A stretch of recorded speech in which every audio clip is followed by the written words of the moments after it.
My son died in a car crash, but a few days later, the officer told me he wasn't the only target. I still remember the chill in my spine when they whispered that it was my daughter-in-law who planned it. If I had sat on the right side instead of the left that day, I might not be here to tell you what really happened. The highway was almost empty, just the two of us and the hush of snow drifting across the windshield.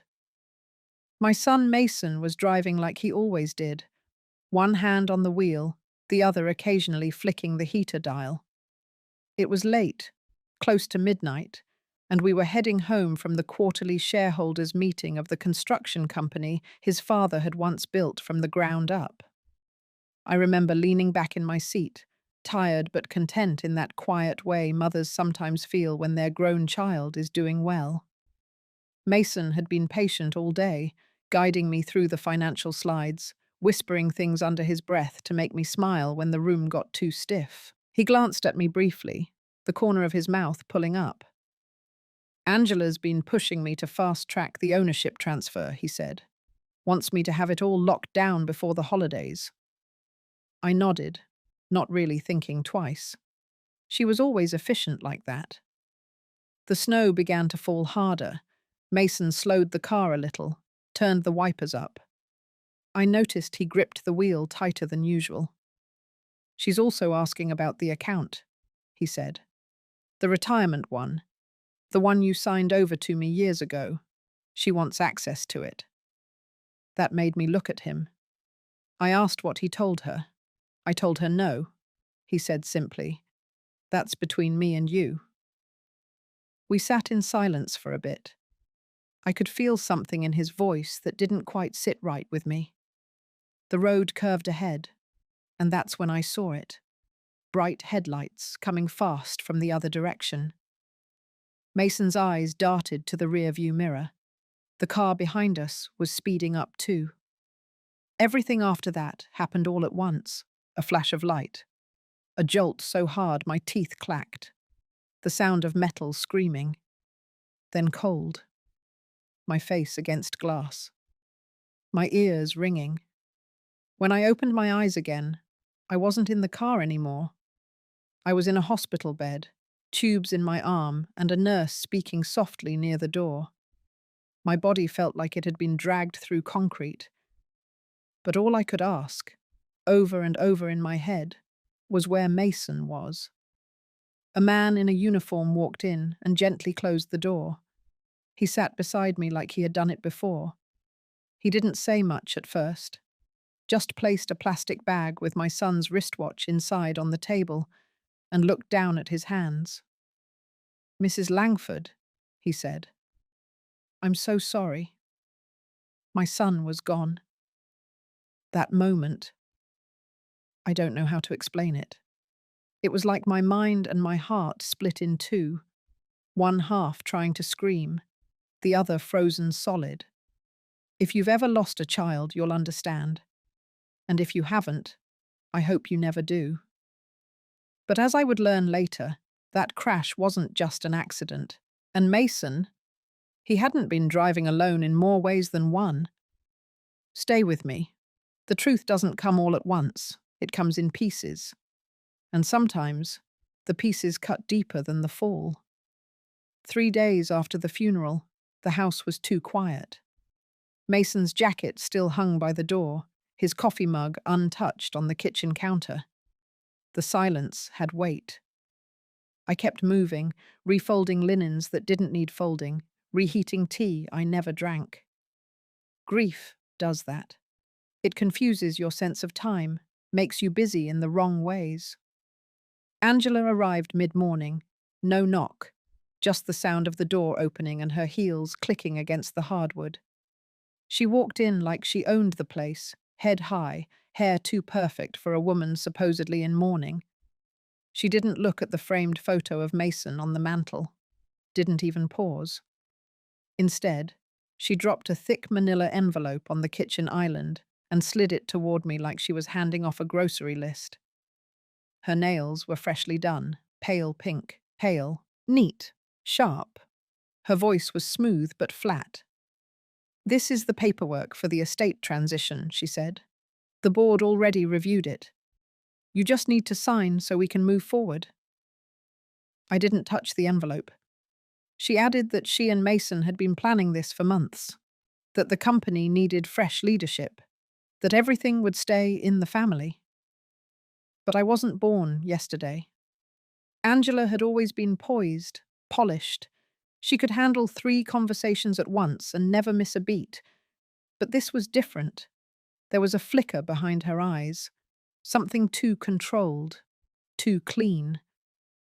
I told her I wanted time, just a few days to go through things, to understand what Mason had left behind. I needed to breathe. Angela smiled, but it didn't reach her eyes. "Of course," she said. "Just don't wait too long. Some things lose value if you sit on them too long." Then she left. No hug, no pause, no grief. That night, I couldn't sleep. My hands kept going back to the envelope. Eventually, I opened it. Inside were pages of transfer forms, asset sheets, stock reallocations, all with spaces for my signature. Angela had prepared everything, pre-typed, perfectly aligned. Even the witness lines had sticky notes. But something stopped me cold. The document listed Mason as having finalized a power of attorney 2 weeks before his death. It gave Angela full control of both the company and the personal trust we'd set up together nearly 20 years ago. A trust I had helped him build when he was still learning how to balance spreadsheets and field calls. And the signature on the last page didn't look right. It had the shape of Mason's writing, but it lacked pressure. His usual looping L was stunted, incomplete. I pulled out an old birthday card he'd written me last year and held them side by side. They didn't match. I didn't know what that meant, but I knew it meant something. The next morning, I made a quiet trip to our family attorney's office. I didn't call ahead. I didn't tell Angela. I brought both documents. I asked him to compare the signatures. I asked if there was any filing of a new will. He looked at me for a long time and said nothing at first. Then he opened a drawer and pulled out a sealed envelope. Mason's name was written in blue ink, dated 10 days before the accident. He said Mason had dropped it off himself, asking it be held until after a formal update. He never made it back to finish. Inside that envelope was a draft of a new will. Angela wasn't in it. And just like that, the questions started multiplying.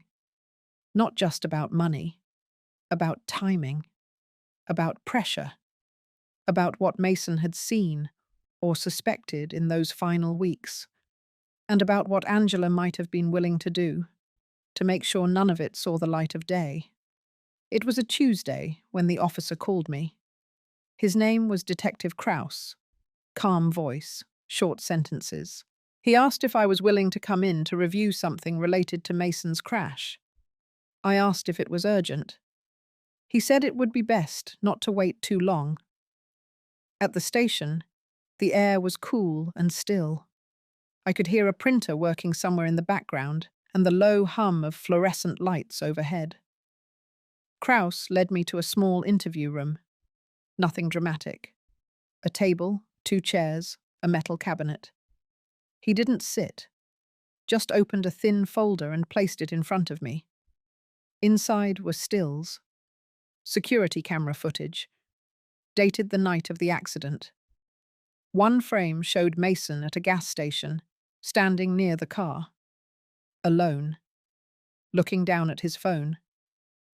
The next frame, 5 minutes later, showed Angela pulling into the lot in her own car. She got out, walked over to Mason, handed him what looked like a drink, then kissed him on the cheek. Harmless, on the surface. But the timestamp didn't make sense. She had told me she was at home that night, planning a presentation. Kraus then pulled out a second set of images. This time, from a parking garage 2 blocks from that gas station. A different car. A man stepping out. Tall, broad shoulders, wearing a work jacket with the name Jules stitched on the chest. He handed Angela what looked like a pouch, then got back in his car and drove off. I looked up. Kraus finally spoke. "We believe that pouch may have contained medication, possibly a sedative. We're working with toxicology to confirm." I didn't know what to say. My mind tried to keep up. Mason was healthy. He didn't use anything, never had. Kraus continued. He said there was something else. The GPS data from Mason's car had been accessed remotely 2 days before the crash, accessed from an IP address that matched a home in Troy, New York. Angela's cousin lived there. The system had been reprogrammed to route them through a back road near Bear Hollow, where the crash eventually happened. He said they weren't ruling anything out. I sat there, staring at the stills, trying to imagine how Mason must have felt in that last hour. Whether he was dizzy behind the wheel, whether he noticed the turn was too sharp, too late, whether he thought, even for a second, that someone had done this to him. Kraus asked if Mason had shown any signs of distress leading up to the trip. I told him about the conversation in the car, about the way Mason gripped the wheel, about Angela asking for access to the trust. The detective nodded slowly. He said he'd seen too many accidents that weren't accidents at all, that sometimes people don't push off a cliff. They set up the path and let the wheel do the rest. As I walked out of that station, the cold hit me different. Not just winter cold, but the kind that comes from knowing your life has started to split into 2 parts, the time before you knew and everything after. At home, I found myself staring at Mason's boots by the door. He had left them there after our last snow. I used to think they were just muddy footprints I'd have to clean up. Now they were something else entirely. A mark of where he stood before it all slipped away. And in the quiet of that evening, I thought about the man in the work jacket, the one named Jules, the man behind the glass. And I realized something I hadn't let myself admit until then. This wasn't just betrayal. This was strategy. I hadn't stepped into Mason's garage since the week he died. It still smelled faintly of motor oil and pine from the air fresheners he always clipped near the workbench. His old baseball cap was still hanging on the wall, next to a shelf lined with jars full of nails, bolts, and screws sorted by size. It used to be our project space when he was little. We built birdhouses together, fixed up my old lawnmower, even tried to rebuild a radio once. After high school, it became his retreat. He added tools I didn't recognize, machines that whirred and clicked. That morning, after seeing the photos from the police and remembering what Angela had pushed in front of me, I walked out there with a small flashlight and a notebook. I didn't know what I was looking for, just knew I had to keep looking. It was the toolbox that caught my attention.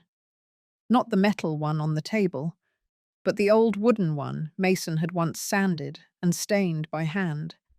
He had kept it on the bottom shelf, tucked under a tarp.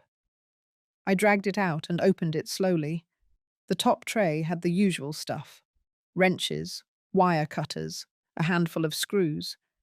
But underneath, in a false bottom I didn't even know existed, was a thick envelope taped shut with painter's tape.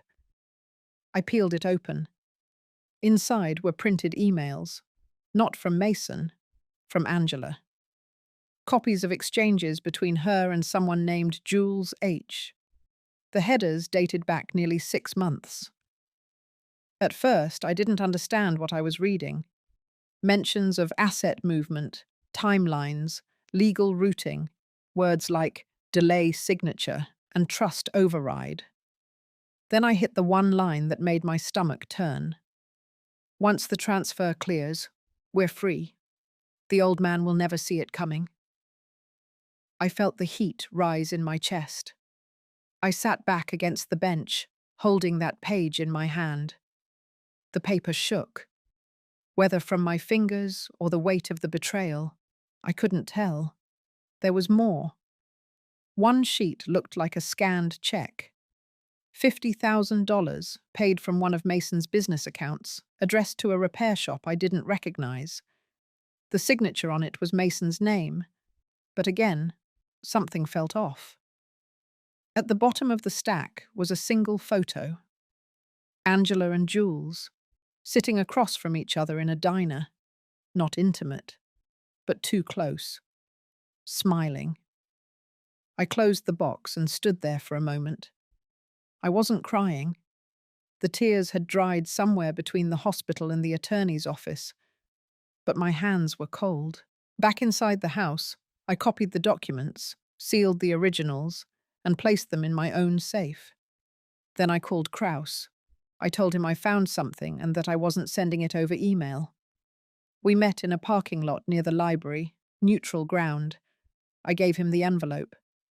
He flipped through it, page by page, face steady, but eyes narrowing. Then he looked at me and said he needed a few days. I told him to take his time, but I also told him I wasn't staying still. That night, I opened Mason's laptop. I remembered his password. It was the name of his dog growing up, with the year he graduated tacked on the end. What I found wasn't dramatic, just pattern. Angela had logged into the shared bank account the night before the crash. She moved $15,000 into a personal card account under a name I didn't recognize. The next day, that card was used to purchase 2 plane tickets to Belize. One for Angela, one for Jules H. My breath caught. I closed the laptop and sat in the dark. This wasn't just betrayal. It was premeditated disappearance, and Mason was never meant to live through that drive. I met Jules once. It was brief. A handshake in a hospital hallway, weeks before the accident. Mason had sprained his wrist working under a car. Angela stayed behind with the paperwork, and I offered to drive him in. While we waited, a man showed up in worn jeans and a dark flannel jacket. Tall, thick wrists, the kind of man who didn't talk unless he had to. He said he was an old friend of Angela's, claimed he'd been in town for a quick job and just wanted to check on Mason.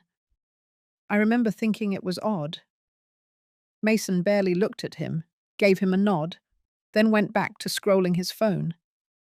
But Angela smiled wide when she saw him. That handshake stuck with me.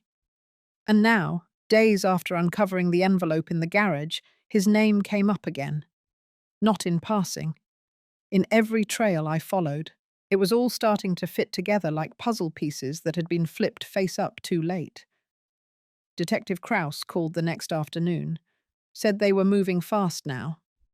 The repair shop listed on the check was real, a small garage outside Binghamton, owned by Jules Huntley. The address matched the one used to access Mason's GPS. Kraus's team had already started looking into the bank accounts, but that wasn't what froze me. He said a private investigator from their department had done a sweep of surveillance near the Belize airport. They found 2 faces on a camera at a car rental booth, Angela and Jules, 3 days after the funeral. She had told me she was going to spend that weekend with her cousin in Connecticut. She never even sent a thank you card after the service. The worst part was, I hadn't noticed she was gone. I kept thinking about the look on Mason's face during that last drive. I thought it was about stress, about the conversation we had, but now I wondered if he had known something, if part of him had already sensed what was coming. That night, I sat in Mason's room. Not the one he shared with Angela, but the spare bedroom he used when he needed space. His tools were always scattered there, a couple flannel shirts over the back of the chair. I opened the nightstand and found an old voice recorder. Nothing special, the kind he used when working out ideas for the business. I pressed play. His voice crackled through the speaker. Tired. Flat. Angela thinks I'm too soft. She says I don't see what's good for me. She wants the money now. Keeps asking about access. Says we could start over, somewhere else, but I can't shake the feeling she doesn't mean we. I think she means her and someone else. I paused the recording. He knew. He knew and didn't say a word to me. He must have felt trapped, between love and suspicion, between trust and fear. It lit something in me. Not rage, not yet, but something quiet and clear. A sense that I couldn't just wait anymore. I had to move. The next morning, I called the attorney again. I asked him to hold off on releasing any assets. Told him I had reason to believe fraudulent activity might be involved. He didn't ask questions, just said he'd freeze everything until further notice. Then I started calling a few people I knew. Old colleagues from the community board, 1 or 2 women from the county clerk's office. I asked about asset tracing, about digital forensics. I asked if anyone knew how long it took to flag an offshore transfer. They did. It wouldn't be easy, but it wouldn't be impossible. And now that I had Mason's voice, they wouldn't be able to silence mine. The house had grown quiet in a different way. Not the kind of silence you live in after a loss, but a waiting silence. The kind that hums low when you know something is about to shift. I moved slower, thought sharper. Every drawer I opened, every document I reread, had weight. It was early morning when Detective Kraus called again. His voice was more direct this time. The lab results from Mason's toxicology had come in. They found traces of diphenhydramine and zolpidem, not in a recreational amount, enough to cause drowsiness and delayed reflexes. Combined, they could impair judgment without rendering someone fully unconscious. The pill bottle wasn't found in the car, but the compound matched a brand that had recently been prescribed to Angela under her maiden name, a pharmacy 3 towns over, paid for in cash. That detail stuck in me like a sliver of ice. Kraus said this strengthened the case, but it wasn't enough to charge anyone yet. The story could still be explained away: stress, grief, error. He asked me to keep quiet, not confront Angela. I told him I had no plans to see her again. Not now.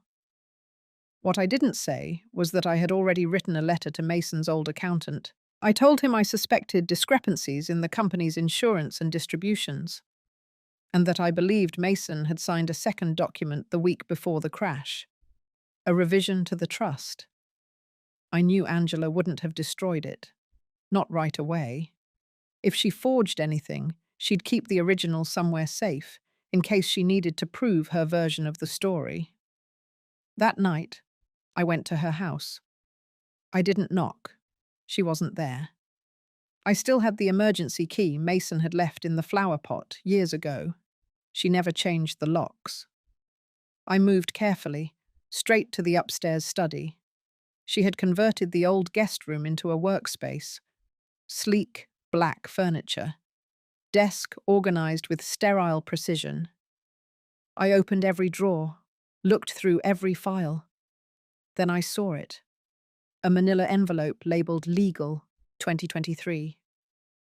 Inside were photocopies of Mason's will, the trust, and one notarized amendment with his signature. But that wasn't what made my pulse jump. Behind it was a sticky note, sloppy handwriting. Ask Jay if it'll hold. No date, no initials. I took photos of everything and left everything as I found it. Then I slipped out the door, closed it gently, and returned to my car. My hands were cold again. The next morning, I met Kraus at a diner far from town. I slid the phone across the table, showing him the images. He looked them over carefully, said they would bring in a forensic specialist. If the signature on the amendment didn't match Mason's, we would be looking at not just fraud, but premeditated obstruction. And then he said something that made me pause. He told me I had to be ready, that if this went forward, it wouldn't be private anymore. People would talk. Angela would fight back. Her attorney would come swinging. Everything Mason built might be dragged into court. I nodded, not because I was ready, but because I had made peace with never being ready. That night, I found myself back in the garage again, the place where the truth had started to reveal itself. I opened a drawer and took out a photo. Mason, at age 10, covered in sawdust, holding a crooked birdhouse, smiling without knowing what life would demand from him too soon. And I realized something I hadn't dared admit until now.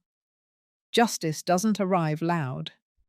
It starts in quiet rooms, with old women holding photos and envelopes, piecing together the truth while no one's watching.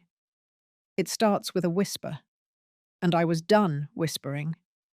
2 days after the meeting with Kraus, I got a call from someone I hadn't spoken to in almost 8 years. Her name was Darlene White. We used to serve together on the local heritage committee, back when I still volunteered for the Historical Society. She worked in records at the county courthouse now. I'd left a message through a mutual friend, and she was calling me back. Her voice was low and careful. She said the name Jules Huntley had come up in a recent audit. He wasn't just listed on a few maintenance contracts with independent garages. He was also quietly listed as a silent co-owner on a Shell LLC that funneled funds into an account opened right after Mason's death. The name on the account wasn't Angela's, it was mine. That hit me like a slap in a snowstorm. The LLC was registered under a trust my husband and I had dissolved more than 20 years ago. I hadn't used that entity since before Mason was married. But someone had reactivated the name. Same tax ID, same structure. Just enough old data to seem legitimate, just enough new fingerprints to make it dangerous. It meant one thing. Someone was using my identity to access funds.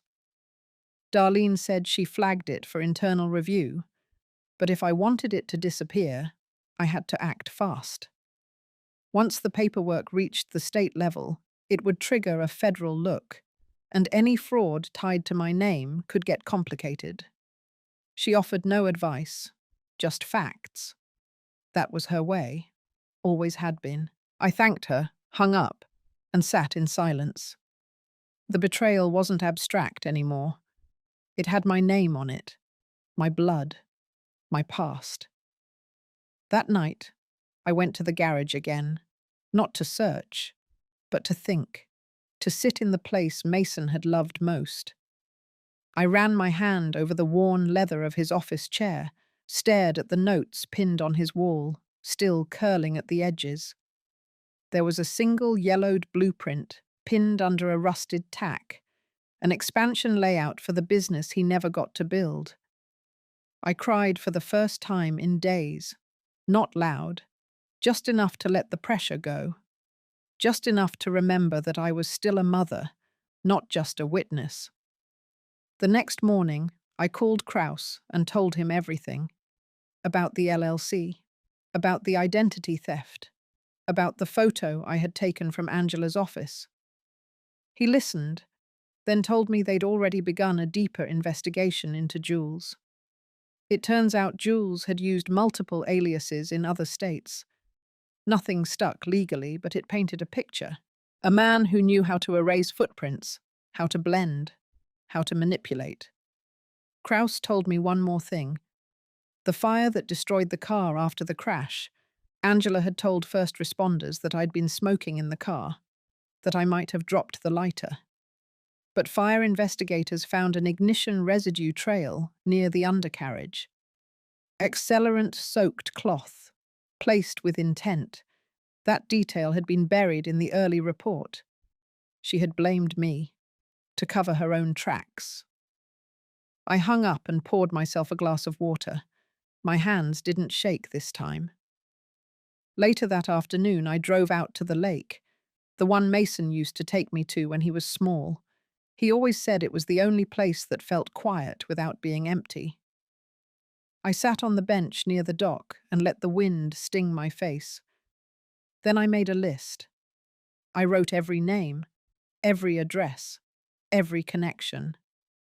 I wrote what I knew and what I suspected. Not for the police, for me. To remind myself this was real, that I wasn't imagining shadows, that the story was mine to finish. And I wrote one final line. She lit the match. But I still own the house. I had the list. I had the truth. What I didn't have yet was the proof that would break everything wide open. Kraus had asked me to stay quiet. But silence had gotten me here. Silence had nearly buried Mason's memory under lies and forged pages. So I decided to do something I never thought I would. I reached out to Angela. Not directly. I sent a message through her assistant at the garage's front desk. Told them I wanted to meet her for a personal conversation, somewhere neutral. Said it was about Mason's final wishes. That I didn't want lawyers or detectives involved. Just us. She agreed. Too quickly. We met at a little restaurant off the freeway, a place where nobody would know our faces. She wore a navy pantsuit, too crisp for someone supposedly still in mourning. Her hair was flat-ironed straight, her smile polite. I could see the calculation behind her eyes before she even opened her mouth. I didn't greet her, just slid a folder across the table. Inside were the photos I'd taken of the forged documents, the sticky note, a printed record of the LLC under my name. Copies, not originals. She looked at them without flinching, took her time. When she finally spoke, she said it was all nonsense, misunderstandings, people with too much time and emotion clouding their judgment. She even leaned in, placing her hand on mine like we were family. And then she slipped. She said, "If Mason hadn't changed that trust, you'd be sitting on everything right now." I never told her Mason had changed the trust. That was never made public. I pulled my hand away, took the folder back, said I needed some air and left her sitting there. Outside, I didn't cry. I didn't even breathe hard. I just called Kraus from the parking lot, told him what she said. He listened. Quiet, as usual. Then he told me something that made everything tilt. The notary who supposedly witnessed Mason's signature on the amendment was a man named Edward T. Berkeley. Only problem was, Edward had been dead for 5 months before the document was dated. It was the break we needed. Later that week, Kraus called to say the investigation was officially opening. Angela and Jules were being quietly monitored. Phones tapped, finances traced. It wasn't enough for arrest yet, but they were close. And in the meantime, I had to be careful. He told me that people who forge wills and try to erase paper trails are often sloppy in other areas too, especially with money. He said if I wanted to move ahead, I needed to start transferring Mason's assets into a protective trust, one that Angela couldn't access even if she tried. I called my lawyer the next day. We began the process. But before we finished, something strange happened. A letter arrived in my mailbox. No return address. Inside was a single sheet of paper. It was a bank statement. A large withdrawal. From a trust account I didn't recognize. The name on the signature line wasn't mine, but the handwriting tried to be. It was a forgery. Again. This time, they were going after what little I had left in my name. But I was no longer the woman who stared through tears, hoping for answers. I was done hoping. I made copies of everything, sent them to Kraus, to my lawyer, to the county records office. And one, just one, I sent anonymously to Angela's lawyer's firm. No words, just the signature, the account, the lie. Let her squirm first.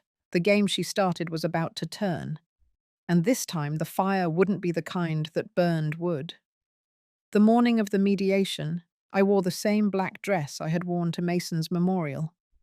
Not because I wanted to honor the memory of that day, but because I needed a reminder of who I had been when I walked out of that chapel alone, and who I refused to be now. The room was sterile. One long oak table, 4 leather chairs on each side. I sat on the right, next to Kraus and my estate attorney, Ms. Daly. Across from us sat Angela, her lips pressed into a thin smile, and her new counsel, a sharp-suited man from a firm out of Baltimore. Jules wasn't present. According to her attorney, he had no legal standing in the matter. It didn't matter. This wasn't about drama or confrontation. It was about presentation, laying the truth out like glass and letting it reflect. Ms. Daly began calmly. She presented the evidence, the bank accounts, the forged trust amendment, the death of Edward T. Berkeley, and the impossibility of his witnessing the signature. She mentioned the LLC in my name, the photos, the notarized statements we had secured from old employees at the garage who admitted to being pressured to lie. Angela remained composed, barely blinked, until we showed the surveillance footage. 2 months before Mason died, Angela and Jules were seen meeting at a local notary office. They left with a document. The timestamp aligned perfectly with the date on the trust amendment. We had no audio, but we didn't need it. Kraus leaned in then and slid a final sheet across the table. A list of withdrawals from the forged account. Dates, amounts, recipients. The last name on the list, Angela Huntley. That was the moment the smile cracked. Her attorney asked for a recess. When they returned 20 minutes later, they made an offer. Angela would surrender all claim to Mason's estate. She would release any pending legal action, including the one she had quietly filed contesting the division of marital assets. In return, we would agree not to press charges, not to go public, not to notify the press. It was a coward's deal. But I accepted it. Because I knew something Angela didn't. The county prosecutor had already opened a parallel case. The agreement in that room had no bearing on criminal liability. The only thing she could avoid was civil exposure. Let her have her moment of relief. It wouldn't last. When it ended, she stood and looked at me like she was seeing me for the first time. Not as an old woman or a grieving mother, but as someone who didn't break, someone who had outlasted her. I didn't speak. I just gathered my documents, folded them neatly into my bag, and left. Outside, the sky had turned cold, pale blue with the wind cutting sharp off the water. I walked to my car slowly, sat behind the wheel for a long time before turning the key. Then I drove to Mason's grave. The ground was still soft, the stone freshly carved. I knelt, brushed away the leaves, and laid my hand on the letters. I did it, I whispered. I didn't let them win. Behind me, the wind moved through the trees like breath. The sun broke through the clouds for a moment, warming my back. There were still hearings to attend, still paperwork to file.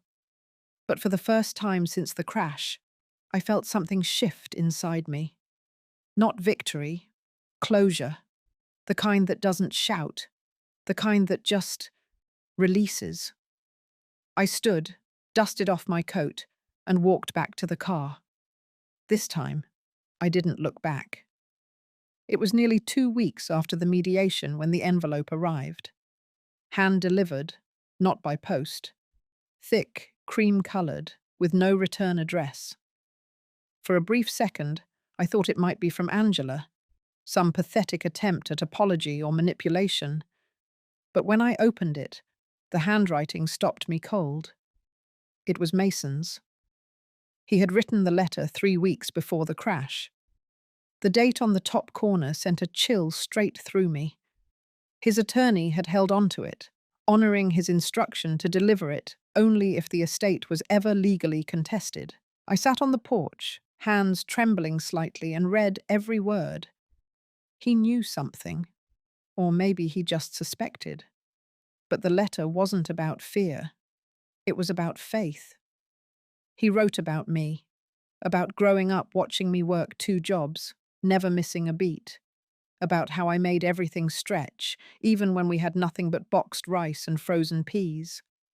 He said I never once made him feel poor, even when the lights were off for days. Then he mentioned Angela, said he had been struggling for months, that there were moments he didn't recognize her anymore. There were gaps in stories, passwords changed, money missing, but he hadn't had the courage to confront it. Not yet. He said the letter was his way of making sure that, if anything ever happened, I wouldn't be left vulnerable, that I would have the tools to stand my ground. Mason had set up a second will, one he didn't tell her about, filed quietly with a private firm he trusted from law school days. The estate division in that document was simple. His home in Vermont, the investments, the retirement fund, everything was left to me, and a trust was established in his name for a non-profit he had been quietly funding for years. Angela's name didn't appear once. The weight of that choice crushed me and lifted me at the same time. I had spent months believing I had nothing left of my son, but in truth, he had prepared the last word. A week later, I drove back to the law office in Vermont. They knew I was coming. They had the second will. Everything was in order. And then came the twist I didn't expect. In a separate file, Mason had left instructions for a foundation, a vocational program for kids aging out of foster care. Not just a name or a mission statement, but full structure, partnerships, local staff. He had been building it quietly, funneling a small percentage of his income into a holding account. Over $100,000 had already been set aside. He had even named it the Eli Project. Eli was the name of Mason's childhood best friend, a boy from a group home who disappeared from their town the summer before senior year. Mason never forgot him. And now, years later, he had built something for him. I sat in that office for hours, going over every document, every detail. And I knew, deep down, that Angela never stood a chance, not just legally, but morally. Mason's heart had been somewhere she never cared to look. That night, back home, I opened the windows wide. The air smelled like rain and pine. I didn't cry. I didn't speak. I just let the silence fill the room and stretch around me like an old coat. The kind of silence that tells you something is over. Not just the legal battles, not just the grief, but the version of yourself that used to believe you had to be silent to survive. And something about that, about finally stepping into the light Mason had left behind, felt more like justice than anything I had planned. The following days felt strangely steady. For the first time in months, there was no court date looming, no deposition, no new lie to uncover. My mornings were quiet. I sat with my coffee in the sunroom Mason had built the summer after college, when he said I deserved light in every corner of my life. Now, light poured through every window. I spent hours going through his foundation plans. The Eli Project was more than I imagined. Not just an idea scribbled in notebooks, but fully structured. It included mentorship tracks, trade skills, emotional support services. And there was one note at the end of the packet that undid me completely. He had written, in his messy handwriting, "Mum will know how to finish this." He trusted me, not just to survive, but to carry on what mattered most to him. I met with the attorneys and the program director Mason had already interviewed months ago. Her name was Michelle, a sharp woman in her 40s who had grown up in foster care herself. She looked me in the eye after reading Mason's final letter and said, without any performative softness, "We're going to do this right." We registered the non-profit officially under his name. We secured the initial funding and began drafting outreach to local agencies. I didn't have a fancy degree or years of experience in non-profits. What I had was lived knowledge of loss, resilience, and grit. And I finally stopped hiding behind my silence. Angela made one last attempt to interfere.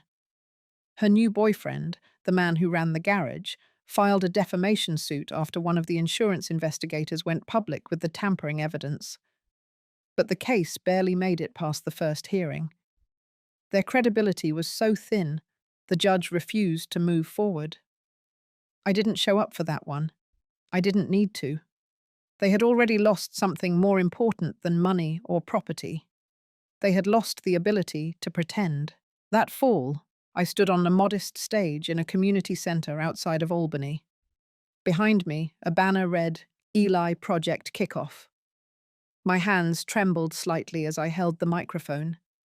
Not from nerves, but from something deeper, something that felt like responsibility. I told the small crowd about Mason, about Eli, about what it meant to take pain and make it useful. And as I spoke, I saw faces in the crowd light up, not with pity, but with recognition.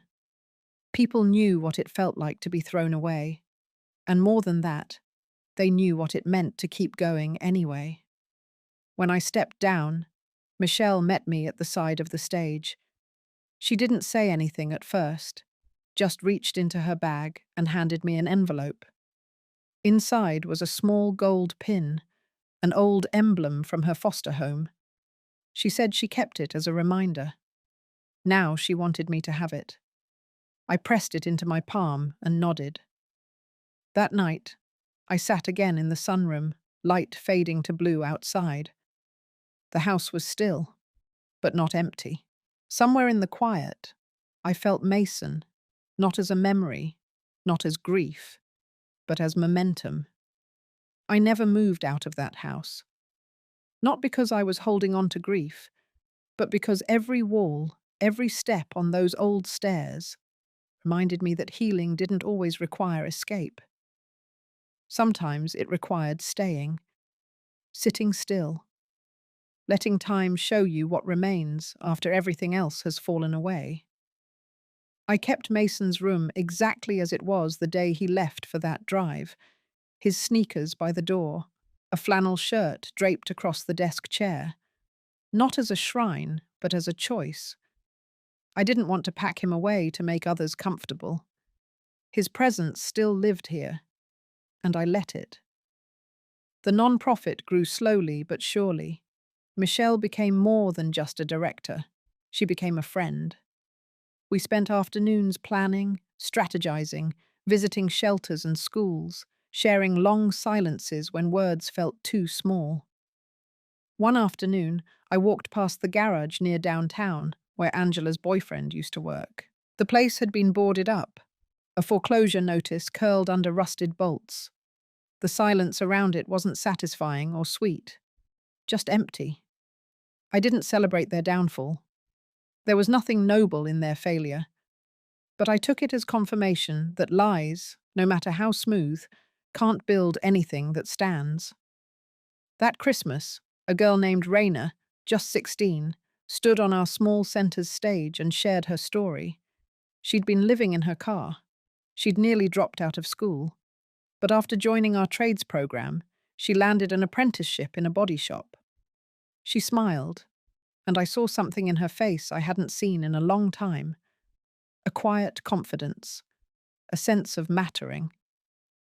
After her speech, she came to me and said, "I thought people like me didn't get second chances." I touched her shoulder and told her, "People like you are why we built this place."